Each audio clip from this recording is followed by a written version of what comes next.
bit later though. I woke up at 11. Sometimes that was the time I would wake up.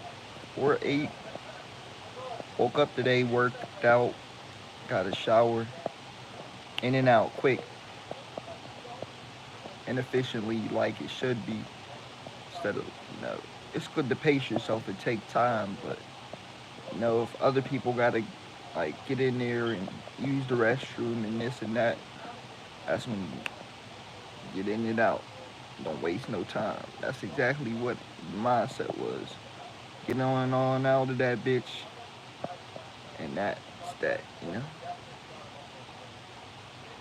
That's my whole plan. I was going to get in, then dip out, just like that.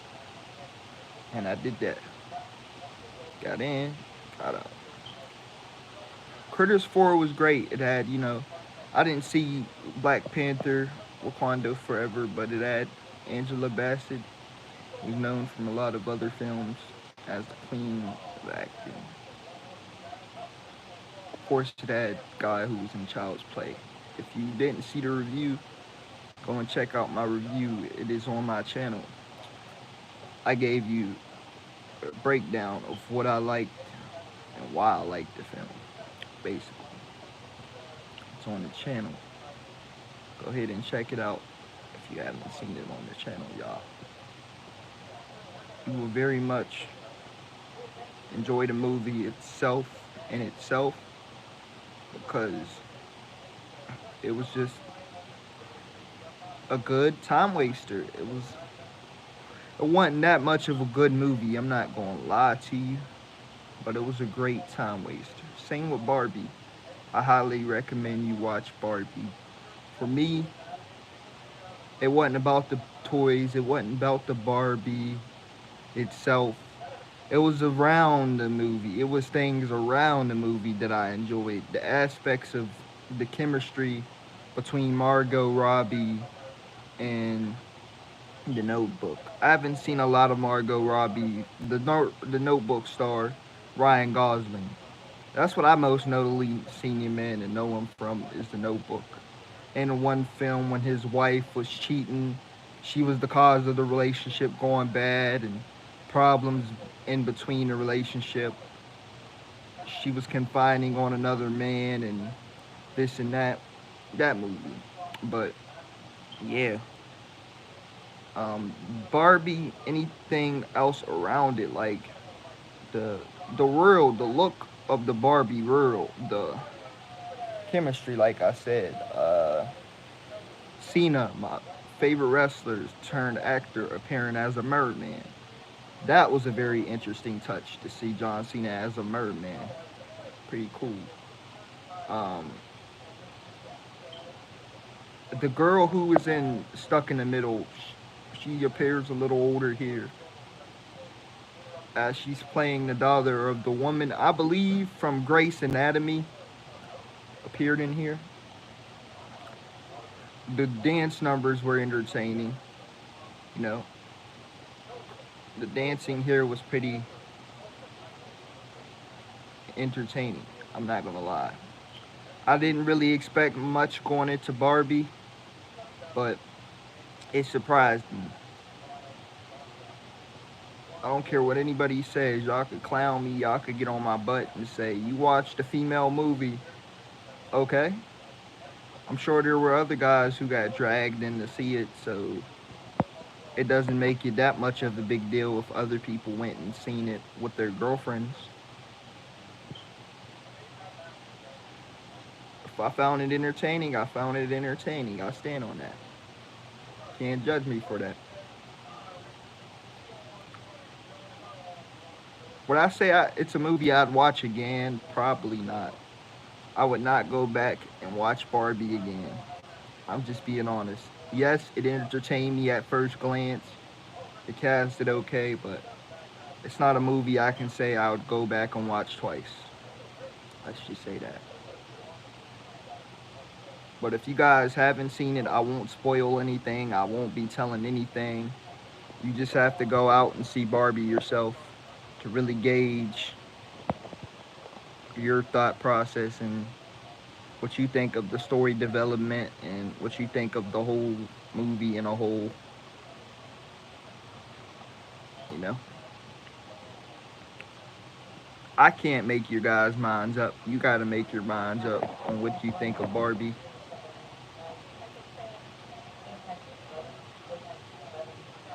I said my stance on it.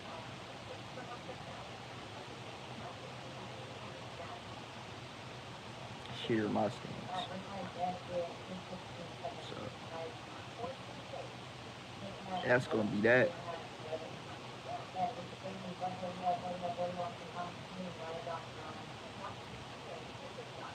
Um,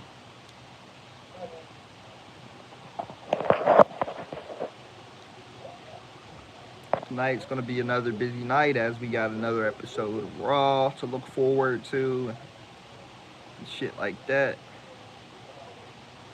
Last night was pretty cool as um, I went out and seen some fireworks. I didn't take pictures of me watching them though. I just took a normal regular photo while I walked in between a festival trying to find my cousin. She was all the way on the other side. Linked up with her.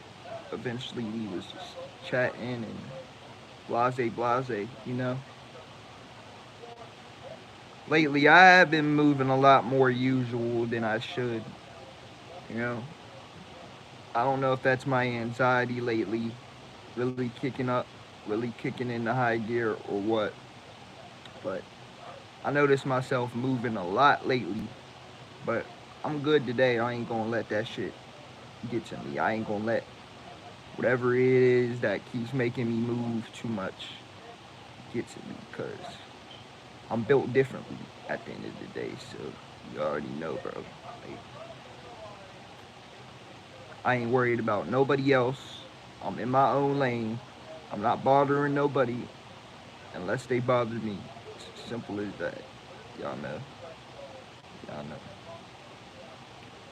My KJ anoints know we damn near to our goal. Y'all just gotta keep subbing, keep sharing, keep liking, and then we're close to getting these memberships, these fucking super chats, whatever it is to make me a full blown content creator. Start increasing my income, making great income through the tube. You guys already know. Let's get it. We're so close. 30 away. Wait, 40 away. No, 30. Yeah, 30 away. Wait, no, 35. 36. We're at 236. So 29 subs away from reaching our goal of 300 subs. When we had 235 subs, we were at 30. But we grew an extra sub, so it dropped down to 29. So we're so close to reaching where we want to be on YouTube if you guys just continue to show some love and support. And whoever helps me reach that goal, I promise to you, you guys will get a shout out or something like that, where I will acknowledge you on my YouTube uh, text thing, like where I could send messages, type stuff in, something like that. That's if you guys help me out. You scratch my back, I'll scratch your back. You know the old saying, you know how it goes. You guys know how YouTube works by now. You guys know. I will genuinely give you a shout out if you help me. It's a beneficial thing. You benefit, I benefit. Killing two birds with one stone, the saying I've always said for a while now. We both grow more off the strength of us working together and helping each other out. You feel me?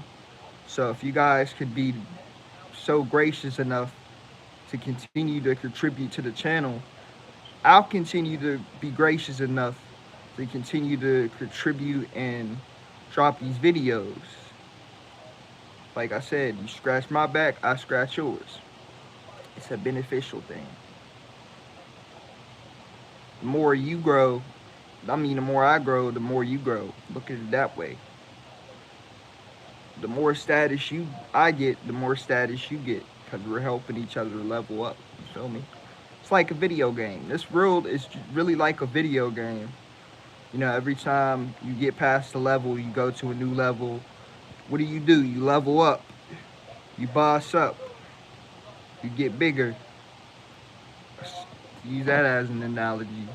So just within YouTube, I really get it now. Like, this shit is really all like assimilation. The more and more subscribers, the more and more people you interact with, who show love, who like, who share, engage with you, the more engagement you get, the bigger you climb up as a content creator. So this shit is all really like assimilation. And what is assimilation of life? It's a video game. See how smart I am today, boy? I'm back on my shit. Assimilation is nothing but a video game. You know? NDS, DS type shit. Nothing but a game. This world is really like assimilation. Look at this stuff. You wake up, you listen to music, you choose to bath every day, you choose to eat every day, you choose to sleep every day, you choose to turn your fan on, turn your TV on, and watch television. This shit is really like a video game. Travel from city to city, meet a girl, fall in love, have kids, become a first-time father, uncle, cousin, whatever. This world is really like a video game, a whole simulation of a world that we live in, and it just keeps going and going and going and going until we repopulate and people die off. Sadly, that's how this world works. You know, I'm getting it. I understand this climate. Like, I'm talking some real knowledge right now.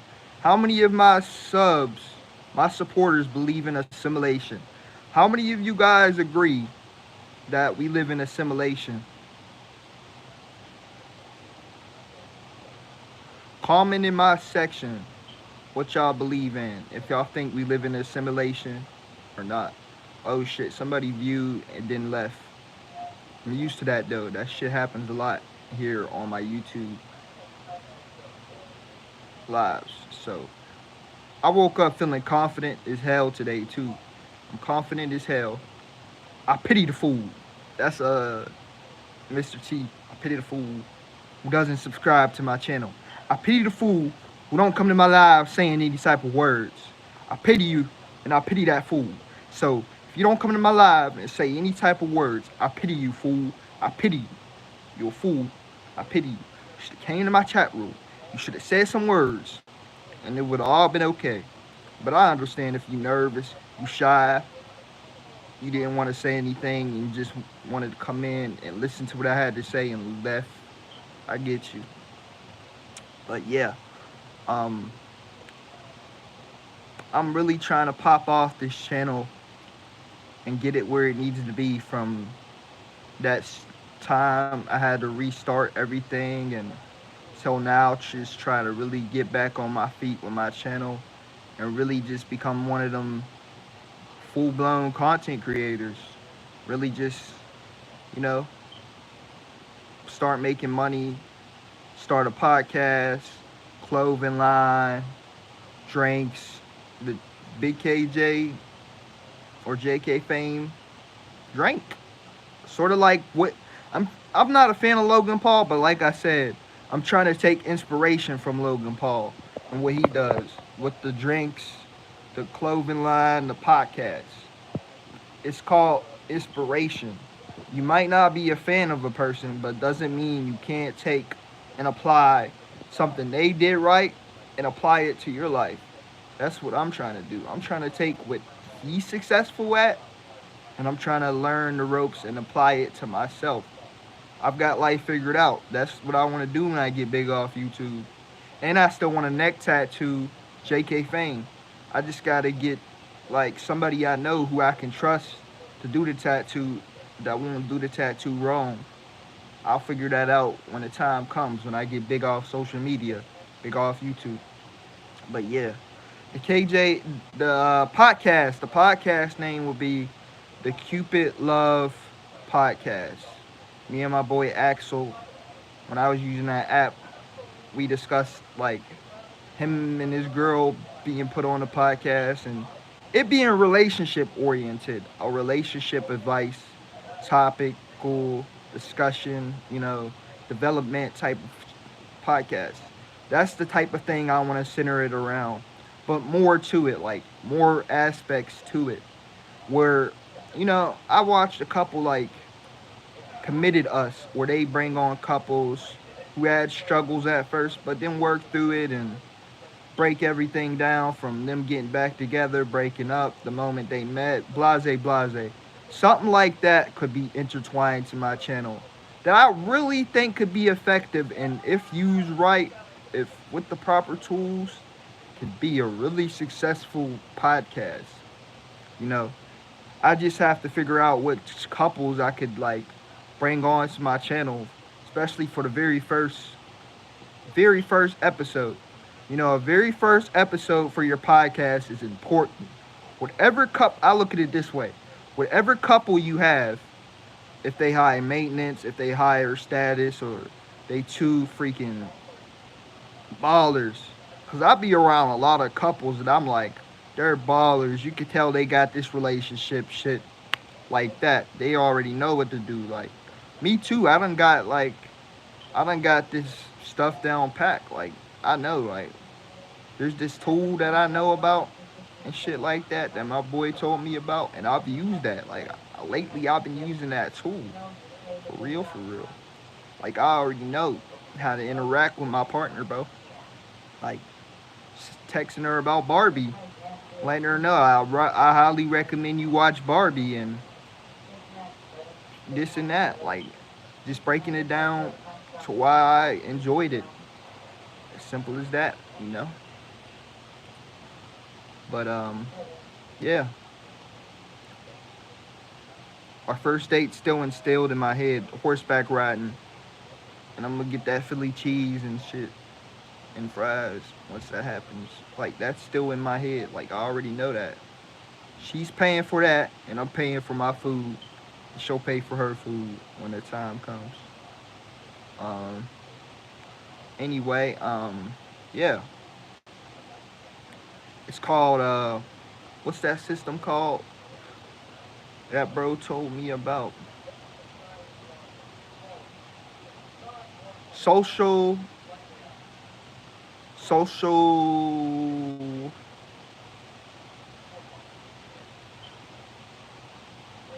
it's called social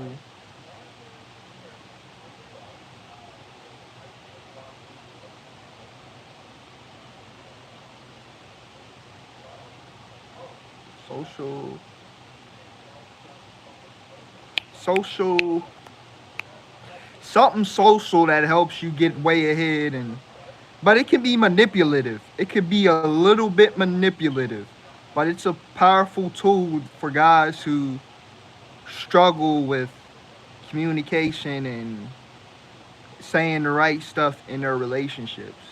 That's what the tool's for. Social. Damn, I'm trying to figure out what it's called because I feel like I've been using it. Social. Fuck. What's that shit called? Social defiance.